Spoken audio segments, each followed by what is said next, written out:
People are already holding protests and marches against the French presidential candidate, Éric Zemmour, who, if elected, may become France's very own Donald Trump. Zammour, in one of his election speeches, said that it was necessary to carry out re-immigration in the country, that is, to forcibly send about 2 million migrants to their homeland, mainly to Africa. He also opposes the idea of distribution of citizenship to the children of refugees, and he feels France is being threatened by Islamic colonization.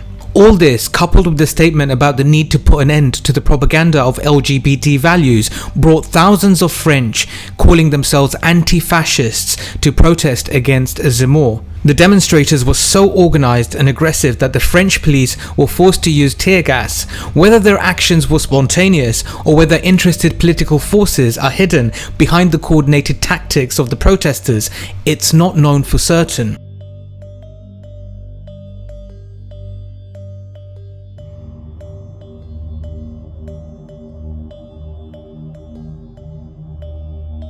Zammour unexpectedly burst into the election race for presidency of France and gained sympathy very quickly. Last week, he published a video where Éric Justin announced that he was going to the polls. However, Éric Justin doesn't lead any political group, neither does he have any serious assets. Zammour has previously been convicted of incitement to racial hatred and religious hatred and has been tried and acquitted in several other cases. Éric Justin partially copied Charles de Gaulle's speech in his video last week, the legendary general's famous radio address to the nation made by him on June the 18th, 1940, which marked the beginning of the resistance movement and the organized struggle for liberation of the country from Nazi invaders.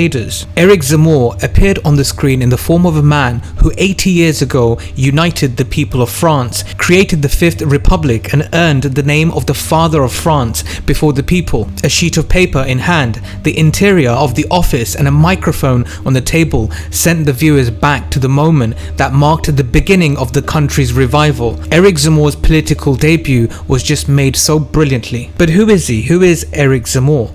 Well, nobody's sure yet. Some people refer to him as President Vladimir Putin's spy, or disguised envoy of the Globalist, or a right-winged extremist, as well as a patriot, which France has been waiting for. Just before the elections, without any warning, a candidate appears all of a sudden out of nowhere and in the shortest possible time bypasses famous leaders. It's quite logical to suspect that this may be someone's project. For today, Zammour pushed aside the leader of the National Movement Party, Marine Le Pen, and people are already saying Zammour might be winning the race. Éric Justin openly opposes liberals. He says that the freedoms and values they impose, including an approach to the migrant problem, popularizing the lifestyle of sexual minorities, promoting the idea of feminists, and the demands of the globalists are ruining France. Some French people really believe that the Republic has found a second Charles de Gaulle who will free the country from foreign oppression. Éric Justin stands for the union of France and Germany. Such plans are quite reasonable since the economies in the EU countries are almost completely destroyed. This has happened thanks to the efforts of the climate change mafia in coordination with Washington, which is waging a fierce battle against Russian gas pipelines. The motives of the United States are simple and obvious. By cutting off the supply of cheap gas from Russia, the Americans will be able to sell imported fuel to the surviving enterprises in the European Union at extortionate prices.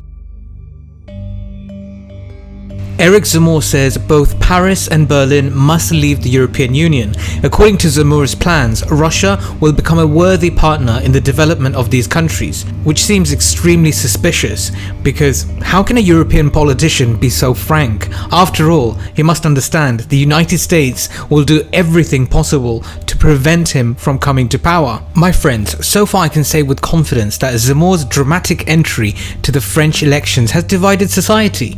Many French people are upset with the situation with AUKUS, alliance formed by Australia, Britain and the United States. France is angry after Australia signed the AUKUS Pact to build nuclear-powered submarine, pulling out of a major contract with France in the process. The French rightly believe that the Americans betrayed them as partners, and Macron hasn't done much to put France first in front of the United States, so people might naturally look towards Éric Zammour. Voting for the new president of France will begin on April the 10th, 2022. According to data, 44% of the French are ready to re-elect Macron. As for the mysterious Zammour, he's too unpredictable. We may learn a lot more about him in the coming months, and who knows, he may possibly become the president of France. My gut instinct is he's backed by the Rothschilds just as much as Macron is backed by them. Over and out.